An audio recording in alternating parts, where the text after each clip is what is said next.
What's up, everybody? It's your boy King Hussle. And yes, it's the best money and credit channel on YouTube. So make sure you subscribe and hit the all notification bell. So whenever I drop new sauce and lists and methods and giveaways, you'll be the first one to be notified. You'll be the first one to know what's going on. And hey, you might be the first one to win something for free. So make sure you subscribe and hit the all notification bell on all the YouTube channels. Also, make sure you follow me on my Twitch, King Hustle Live. I do all my freebies and giveaways from those YouTube channels and the Twitch. So make sure you subscribe and hit the all notification bell so you won't miss out on nothing. Also, make sure you follow me on all my social media platforms. All you gotta do is click the title on every video. Once you click the title on every video, at the bottom in the description, all my social media links will pop up. All right. Got a lot of fake King Hustle pages out there. So please get a FaceTime verification call or video to make sure you see this face. Make sure you are doing legit business and you are getting what you paid for, right?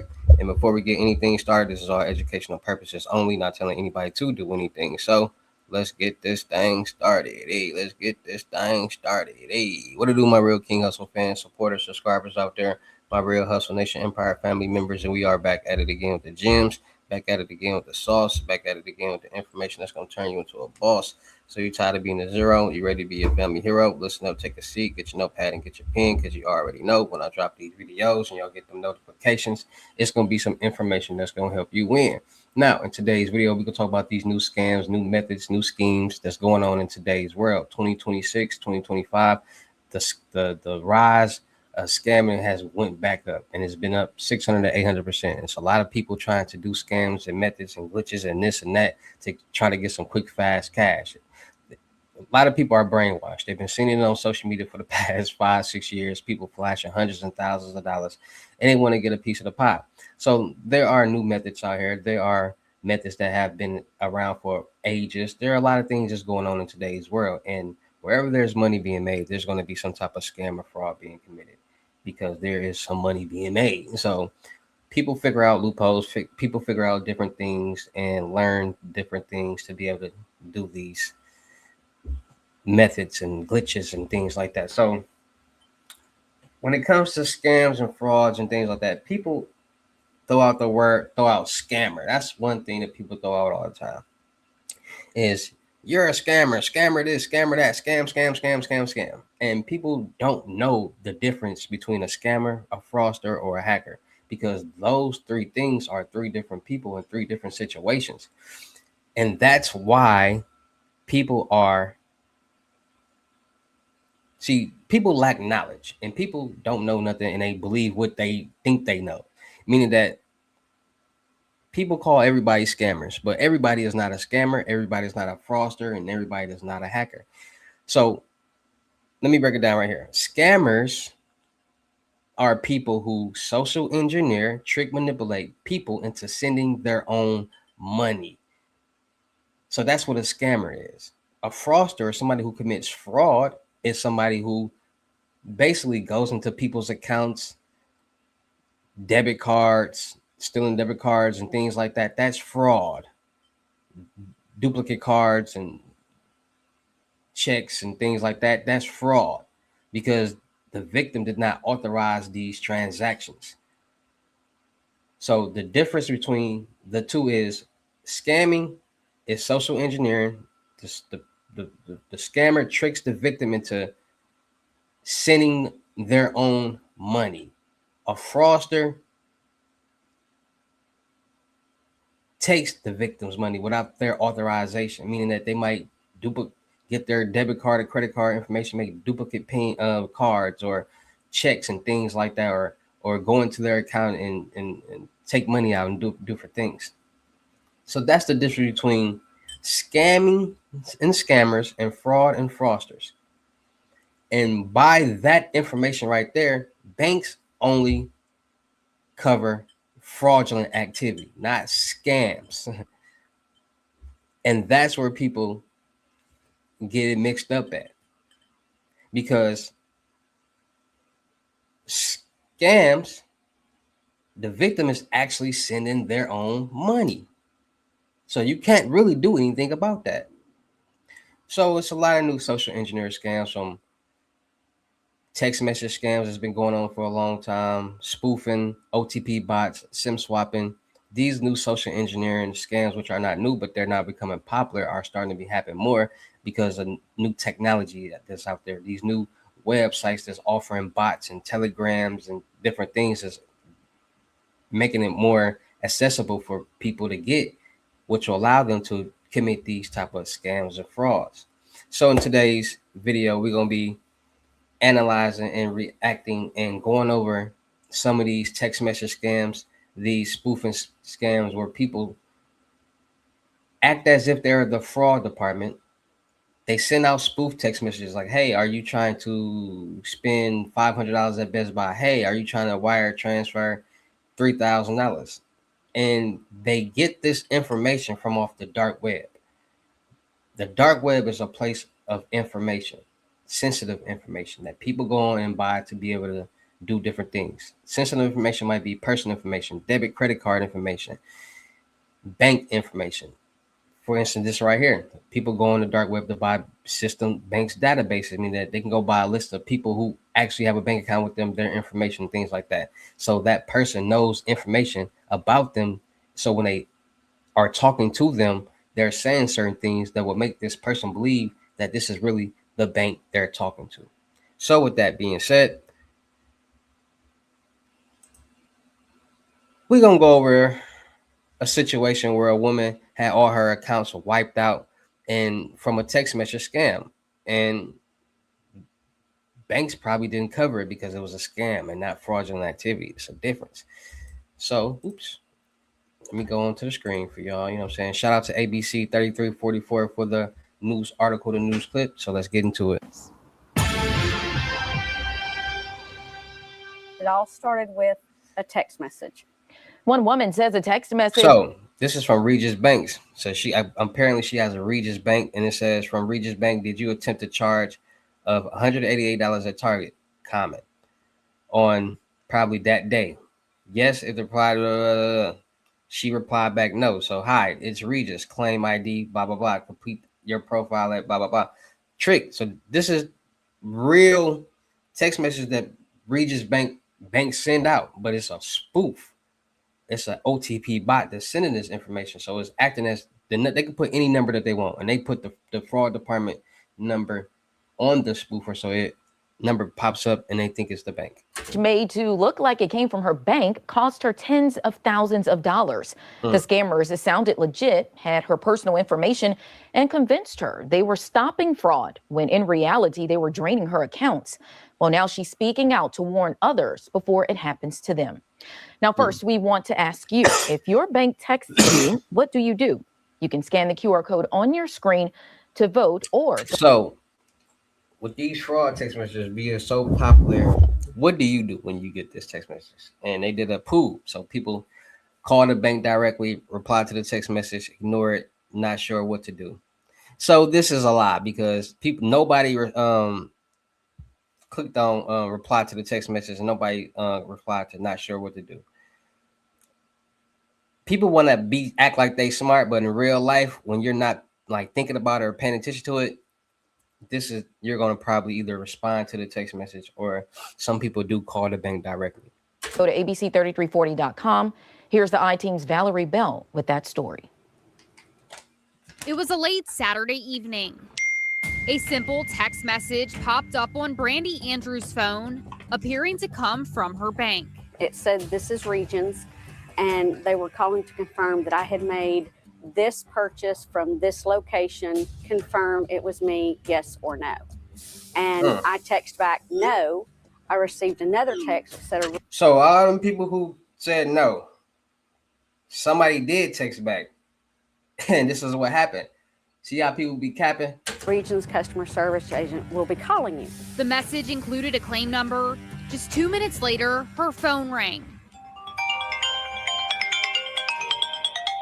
It was a man calling himself Tristan, claiming to be from Regions. He didn't ask for any of my information. He just said, okay, so you didn't, you confirmed that those charges were fraudulent. I said, yes. He said, so can you tell me where your last transactions took place? And I said, Pell City. I've not left Pell City. He said, okay. He said, so you haven't had any charges in. So whoever this scammer is on the other line. She said he didn't ask her any information. That would have been a red flag right there, because you expect banks and to ask you certain information, and then certain information they do ask you should already be a red flag. That should have been a red flag. Like, huh? You didn't even ask me no information. He just the way they asking certain questions, the way they talk and ask certain questions too. You could tell like this don't sound like it's really. Let me, what I'm saying. Let me hang up and call the bank myself, cause you know what I'm saying. In Virginia. And I said, those are all fraudulent. He said, okay, I'm going to go ahead and flag your account. And just so you know, we're going to put anything that's out of state has to be acknowledged and approved by you. The caller then said he needed to send a verification code, not by text, but by email. He didn't even ask for my email. They had it. He sent me an email that had a code. And I said, well, it says, don't share this. He said, but I'm the bank. I said, okay. So I gave him the code. She's so slow. It says don't share this, and he said, but I'm the bank. That should have been a red flag right there. Like, what? And then on the scammer part, it shouldn't have said do not share this. Cause then she already in a state of mind, like confused and scared. So she going along with what the teller the dude, whoever the scammer telling her to do, and she still did it anyway. So like that's a goes to show you how many people really are out here like this, that's really falling for these scams. Believing she had stopped fraud before it spread, Andrews locked down her cards. When I hung up, I went ahead and locked both of my credit cards because I have both of them here. Both of them are attached to my bank account. And I thought, well, I've done good. I've saved fraudulent charges from happening. And the next morning, Sunday morning, I woke up at 5:30 and all my accounts were wiped out. My savings, my checking, and the credit card that's associated with it was charged to the max. How much money in fraudulent charges did these scammers rack up? Just from my bank account, it was $14,000. And more than $20,000 charged to her credit card. When this person claiming to be from Regions had called you, were there any red flags raised during that phone call?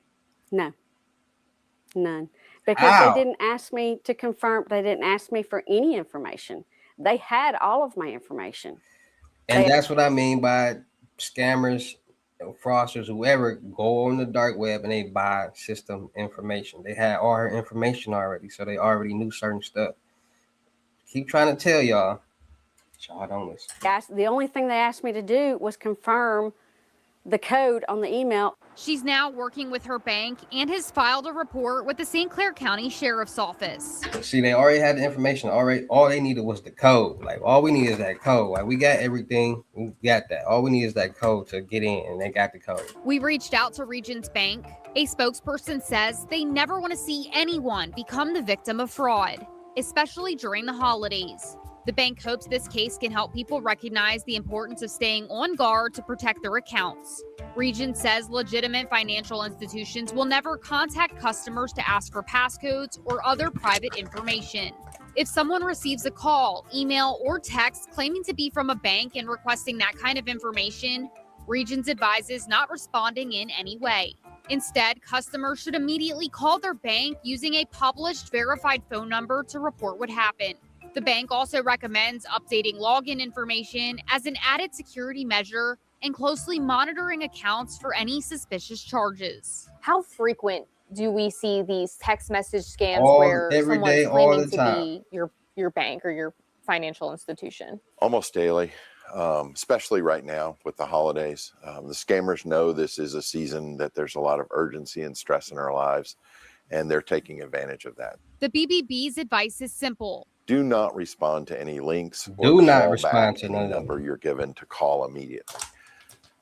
You got the text. Now, either hang up or just hold on to the text. Don't do anything with it, and actually reach out to your financial institution or the financial institution that is supposedly in the text.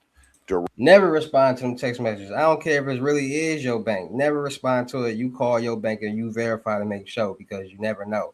Because stuff like this is happening on a regular basis now, and you don't want to become a victim. You don't want to be, caught slipping. So, ever get a text message like that, call the bank yourself. Don't respond, and directly through their 800 number. And I know in this case, the scammer clearly already had this woman's name, who she banks with. How easy is that information for someone to get a hold of? Pretty easy out there right now with artificial intelligence and just with all the information that's out on the black web. It's not that hard. Dark web. To I get your told you. I be addresses, trying to tell y'all, I mean, bro. I can get someone's address in less than 30 seconds.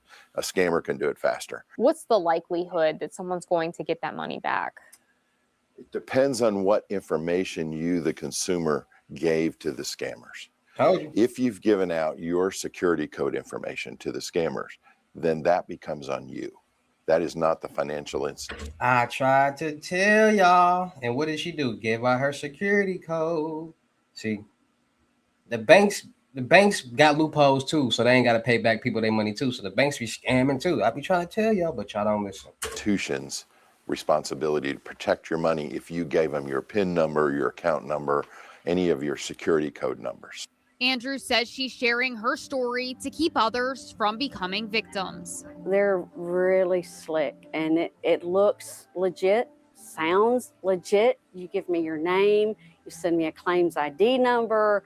I mean, as much as I think I know what's going on, they got me good. And I don't want anybody else. I don't want anybody else to have to go through this. A lesson she learned from experience. If you can stop it from even starting, that's it right there. And as simple as it happened to me, I can only imagine the number of people that are getting hit and thinking that they know better. In St. Clair County, Valerie Bell, ABC. And a lot of people think they do know better until it happens, but because it catches you off guard. And when it catches you off guard, it's like, oh my God, like you're not thinking about a scam or fraud automatically. So it's just all about being more safe, being more cautious, and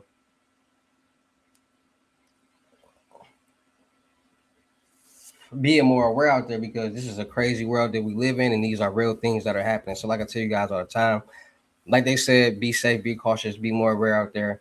Don't text back those text messages. Call your bank directly to make sure that this is actually a scam alert. Make sure you guys are getting your Norton LifeLock to monitor all your social media accounts and bank accounts to make sure no suspicious activity is going on. And it will also monitor the dark web to make sure none of your personal information is floating around for people to buy. So make sure you guys are getting your Norton LifeLock. Make sure you guys are freezing your credit profiles, TransUnion, Equifax, and Experian. You got 3 credit bureaus. If they are frozen, nobody can get anything in your name, not even you. So make sure you guys are freezing those if you're not utilizing them. And also make sure you guys are getting new credit and debit card numbers every so often, because we use them every day, all day. Tap, swipe, insert, order online. And every time we do that, information is being stored on our database. And every day there's a compromise, leak, or hack that's going on. And if we are getting new information, updating our cards with new information, that old information will no longer be valid. And if it's on so many different databases, that information will no longer be valid and it won't work. All right. So when you get a new debit and credit card with new information, it's like a fresh start. All right. So make sure you guys are paying attention, staying more aware, being more safe out there in this crazy real world that we live in, because these are real things that's happening. And the only thing we can really do is just stay safe, stay more cautious, and be more aware. All right, so shout out to all my Real King Hussle fans, supporters, subscribers out there, because without y'all, there'd be no me. Y'all motivate me to keep going. Y'all motivate me to keep dropping the sauce, and y'all motivate me to keep y'all entertained. So shout out to all of y'all. Anybody out there that's tired of being broke, because it ain't no joke, let's get to work. FaceTime one-on-one limited gyms are $1,000. But for limited time only, I'm doing them for $600. Yes, $600 Cash App or Bitcoin payment. Once the $600 is on your Cash App or Bitcoin balance, send me a screenshot. Let me know your payment ready, and we will go from there. All right, no screenshots, no replies, no 21 questions, and please do not yell me. Make sure y'all book y'all seat on the webinars Monday, Wednesdays, and Fridays, $250. Make sure y'all book y'all seat on the crypto tour in person limited gyms, $3,500. Make sure y'all book y'all seat on the month-long mentorship, $1,000, 30 days. Make sure y'all checking out my vendor platforms on Telegram and the Potato App, me and the networking world. Still looking for people for the production company. Make sure y'all subscribe and hit the all notification bell on all my YouTube channels, my Twitches, my IGs, TikToks, and my Snapchat.